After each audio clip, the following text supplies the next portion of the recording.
Member countries of BRICS, a growing non-Western economic collective, are meeting for their 15th annual summit in South Africa this week with a big announcement. 5 new member countries have been added to the current bloc: Egypt, Ethiopia, Argentina, the UAE, Iran, and Saudi Arabia. They join current members Brazil, Russia, India, China, and South Africa.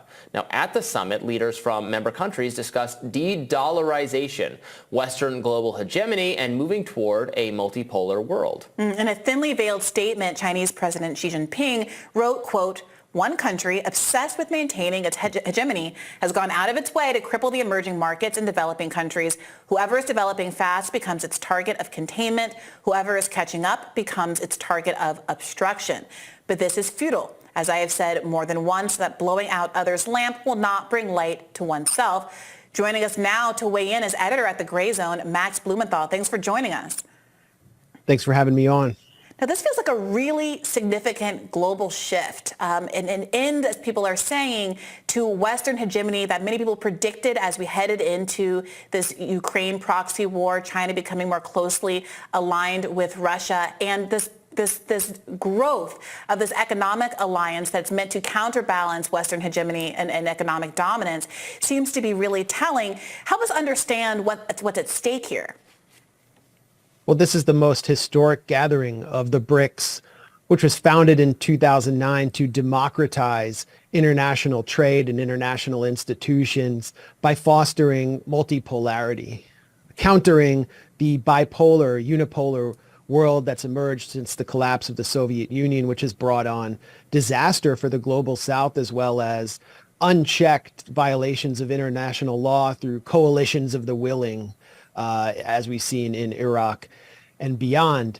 The BRICS aims to foster trade through a new development bank, as it's called, and this could potentially upend the hegemony, the domination of the dollar, particularly if states like Saudi Arabia and the United Arab Emirates, which provide the basis for the petrodollar, which is itself the foundation of dollar hegemony, if they join and begin trading in local currency. For example, Saudi Arabia is discussing trading or selling oil to China in renminbi, which would break the dominance of the petrodollar.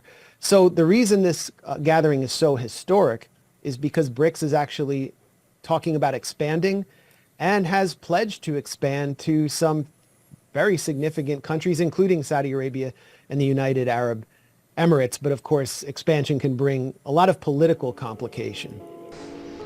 Shalom, Kahala Yahweh, Ba'Shem Yahushai, Ba'Shem Rakak Radash. Double honors to my teachers, the apostles and elders of Great Millstone. Peace and mercy to the elect, who are the house of David, reborn again in this generation. And Shalom to the 130 Yasharallah, who today are known as the Negroes, Latinos, and Native Americans, who before losing our true heritage, we were known as, and still are, the true Hebrew Israelites of the Holy Bible. In today's lesson, we're going to talk about the summary of what took place this week at the BRICS 2023 Summit that wrapped up today on Thursday, which happens to also be the start of the Day of Atonement. So let's go ahead and get into it. But before I get into that, let's go over real quick the biggest thing that took place, right? It says here, this guy Jackson Hinkle actually, puts it perfectly. It says, BRICS has formally announced that they will be accepting Argentina, who belongs to the IMF, the International Monetary Fund, right? That's basically an Edomite, controlled NGO, non-governmental organization. Saudi Arabia, the de facto OPEC plus leader. This is basically going to kill the petrodollar and the dollar dominance over the world. Okay, Egypt, who received $80 billion in U.S. foreign aid since 1978. The United Arab Emirates, long-standing close relations with the U.S.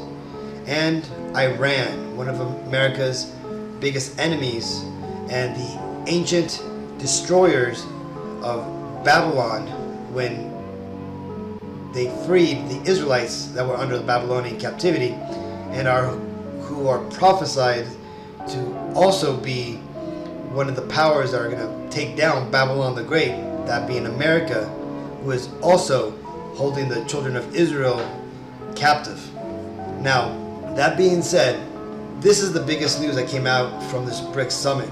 Now, we all heard hype about that the BRICS nations were going to announce a centralized currency, a new currency, and it was estimated that it would be $55 to one BRICS note. Now, if that was to happen, America and all the westernized powers would basically implode.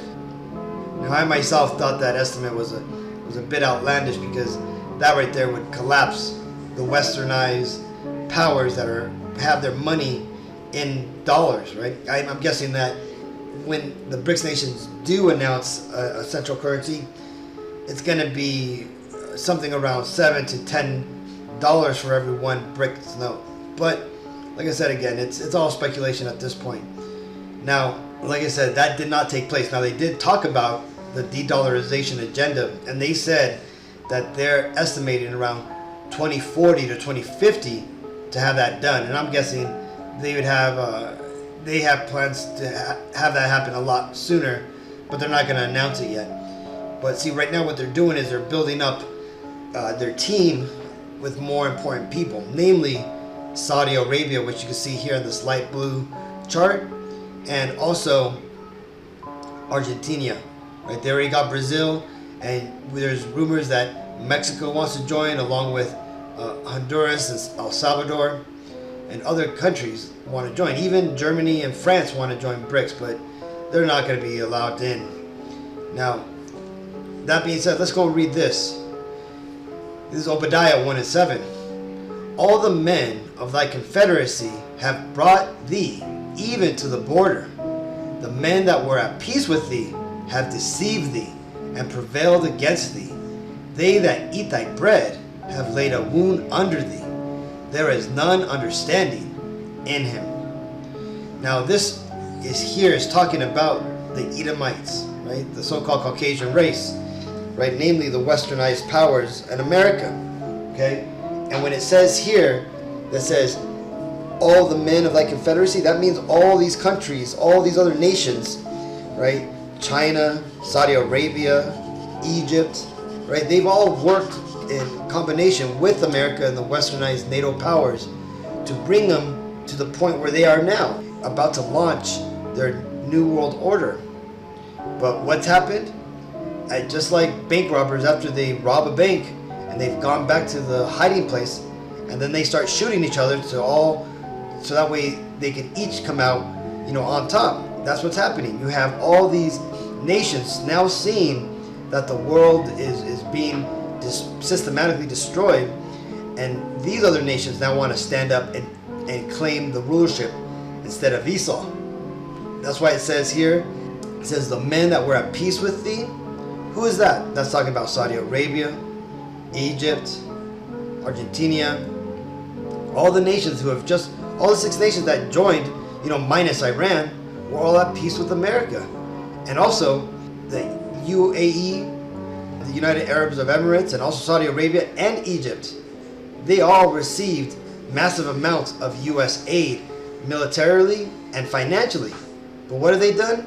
They've betrayed America, and they've now gone over to the supposed opposition side. Now, ultimately, this is all Esau's plan. Well, as far as, the Russian war and, these Edomites all together. Now, this ultimately is all in the hands of the Lord, right? And he's using Esau to orchestrate all this. Now, that being said, Esau is running into some obstacles. But again, this is something that I'm sure he's all planned for. But again, what you're seeing right here is the systematic destruction of the westernized powers. And you're seeing now the new world order, the one world organization, starting to stand up and come together. This is the new Tower of Babel, which Edom is putting together in the background, right? Though it looks like China and Russia, even though Putin was only attended through internet. This all here is Edom's doing. Okay, he's allowing this to take place. Okay, this is why you have Edomites within these organizations. China was basically propped it up by Esau, right, in the 70s when they were basically brought into the New World Order agenda, and that basically they were promised a place in the New World Order if they would be the world's manufacturing arm. And the same thing with Russia. Look up in the 80s when America basically bailed out Russia so that way they could keep the Cold War running, right? You can't have a Coke without a Pepsi. You can't have a Ford without a Chevy, and so on. So this is Isaiah 14:4. That thou shalt take up this parable against the king of Babylon, and say, how has the oppressor ceased? The golden city ceased. Yahweh, Bashem Ashai, hath broken the staff of the wicked, and the scepter of the rulers. He who smote the people in wrath with a continual stroke, he that ruled the nations in anger is persecuted, and none hindereth. The whole the whole earth is at rest, and is quiet. They break forth into singing. Now this here ultimately is talking about when Esau is taken out and destroyed. But what you're seeing now is a beginning destruction of the Edomite Empire, right? Even though I'm sure he has a hand in this BRICS coalition, right? Especially with Russia in the mix. But you see, it doesn't matter what tribe of Edom prevails or thinks they're going to prevail. They're not. They're all going to ultimately be destroyed. Now, what do you see here, Akim? All right. Well, I see the Valley of Jehoshaphat right here.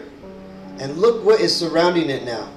You have basically Russia, and you have the new BRICS nations that are now surrounding the Valley of Jehoshaphat.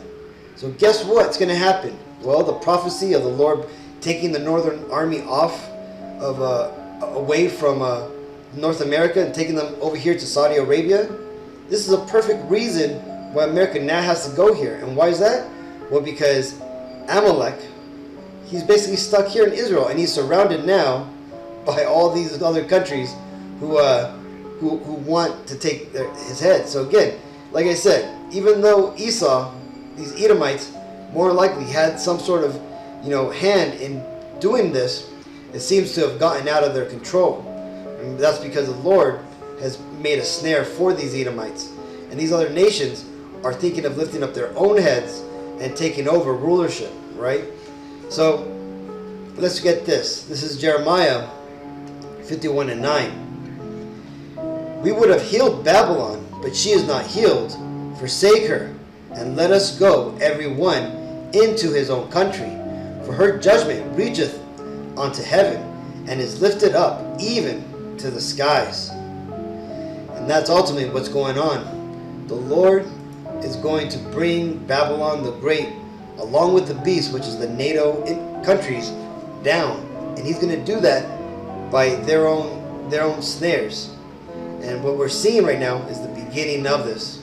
And now that the Ukraine war is continuing, the BRICS nations have now inducted 6 new members, especially those members who are surrounding Israel and the Valley of Jehoshaphat, where Armageddon is prophesied to take place. I'm saying, I bet you we're going to start seeing a lot of movement in the Middle East or the Levant, right? More troops are going to start going down there and not into Ukraine, which is right here, right? You're going to start seeing all of them all of a sudden start transitioning down here. Now, Turkey is in this section, so we're going to see if Turkey's going to allow America to, move their troops over there easily, or we're going to see if they're going to, create a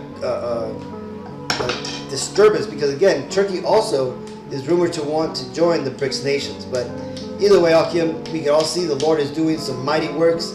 He's moving around the chess pieces on the board, and I'm just here, wanted to give you guys all an update of what's taking place. So hopefully this video was edifying. Until next time, I want to give all honor and glory and praises to Yahweh, Ba'Shem Yahushai, Ba'Shem Ruach Kodash. Double honors to my teachers, the apostles and elders of the Great Millstone. Peace and mercy to the elect. Shalom.